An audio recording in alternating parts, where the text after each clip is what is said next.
이일 목사의 예수님께 올인하는 5분 영성 칼럼.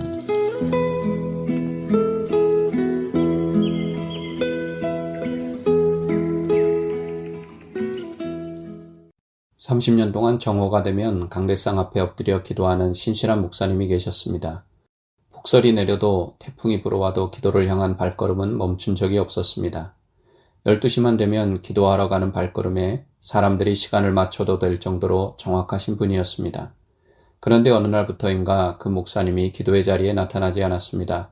며칠째 목사님이 나오지 않자 마을 사람들까지 도대체 무슨 일이 생겼나 웅성대며 걱정하기 시작했습니다. 결국 교인 몇 사람이 찾아 나섰는데 목사님이 교회에서 멀지 않은 담벼락 밑을 서성이고 계셨습니다.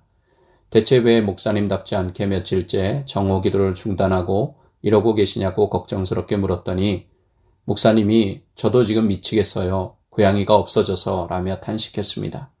실은 얼마 전에 목사님이 어미에게 버림받은 길고양이 새끼 한 마리를 발견해 돌봐주기 시작했습니다. 죽어가던 새끼 고양이는 살아나 목사님을 어미처럼 따랐는데 평소에는 귀엽고 괜찮지만 기도할 때마다 따라와 야옹야옹 울면서 문을 긁어대니까 자꾸 신경이 쓰여서 목사님이 기도에 집중할 수가 없었습니다. 그래서 고양이를 묶어놓고 기도하러 들어오곤 했는데 며칠 전부터 이 고양이가 보이지 않았습니다. 고양이를 묶어놔야 기도하러 들어갈 수 있는데 고양이가 없어져서 묶어놓지 못하니 기도의 자리로 들어갈 수 없다고 그래서 빨리 고양이 좀 같이 찾아달라는 것이었습니다. 고양이를 묶어놓는 목적이 기도에 집중하기 위해서였는데 그 일을 반복하며 그 행위에만 집중하다 보니 어느 순간 그렇게 묶어놓는 목적을 잊고 만 것입니다. 고양이가 없으면 그냥 기도하면 됩니다. 그러다가 고양이가 나타나서 기도를 방해하면 고양이를 묶어놓고 다시 기도하면 됩니다. 그 곤란했던 목사님의 문제는 목적을 확인하는 순간 간단히 풀릴 수 있었던 것이었습니다.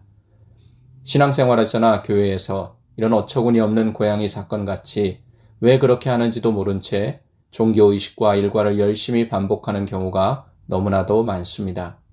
혹시 여러분도 신앙생활과 교회생활에서 형식과 습관 또는 전통에 매몰되어 수박 겉핥기식으로 반복하는 삶으로 인해 진정한 예배의 목적, 인생의 목적, 신앙의 가치를 잃어버린 채 쓸데없는 지엽적인 비본질에 매달려 다투고 분열하고 갈등하는 건 아닌지 돌아보는 기회를 가지면 좋겠습니다. 그럼 어떻게 하면 우리의 신앙생활, 교회생활이 형식에 붙잡히지 않고 목적을 잃어버리지 않을 수 있을까요? 그러기 위한 하나의 방법으로 자주 왜? 라는 질문을 던지면 좋을 것 같습니다. 나는 무엇하는 사람인가? 나는 이것을 왜 이렇게 열심히 하고 있는가? 이렇게 왜라는 질문을 스스로에게 계속 던져야 합니다. 열심은 선이 아닙니다. 열심히 하는 목적을 반드시 확인하고 방향을 점검해야 형식적이 되지 않을 수 있습니다. 교회의 존재 이유는 무엇인가? 목사는 왜 존재하는가? 교회에서 직분자는 무엇하는 사람인가? 왜 예배를 드려야 하는가? 왜 기도해야 하는가? 등등 우리는 이 질문을 스스로에게 계속 던질 때 그 목적을 잃지 않고 형식주의나 율법주의에 빠지는 영적인 위선자가 되지 않을 수 있습니다. 여러분은 교회에 왜 나가십니까? 교회에 나가는 이유, 교회에 무엇을 보러 나가는가 확인해야 합니다. 사람 보러 나갑니까? 사람들과 교제하러 나가십니까? 교회에 봉사하러 나가십니까? 아니면 담임 목사님에게 눈도장 찍으러 나가십니까? 하나님께 영광을 올려드리기 위해, 말씀을 통해 은혜를 체험하기 위해, 하나님을 만나고 예수님을 만나고 성령님을 만나기 위해, 그래서 결국 하나님께서 기뻐하시는 삶을 살기 위해 교회에 나가는 것입니다. 그 목적이 흔들리지 않아야 신앙생활의 방황이 끝나고 형식주의적이고 율법주의적인 위선적인 교인이 되지 않을 수 있습니다.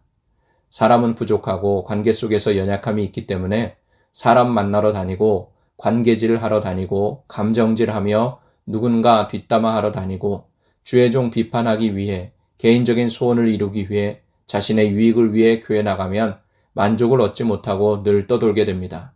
하지만 먼저 내가 죽어지는 제물이 되어 하나님께 영광을 올려드리는 예배를 드리기 위해 나간다면 실망할 일도 없고 시험에 들 일도 없다는 사실을 기억하시고 신앙생활과 교회생활의 목적을 되찾는 여러분이 되시면 좋겠습니다.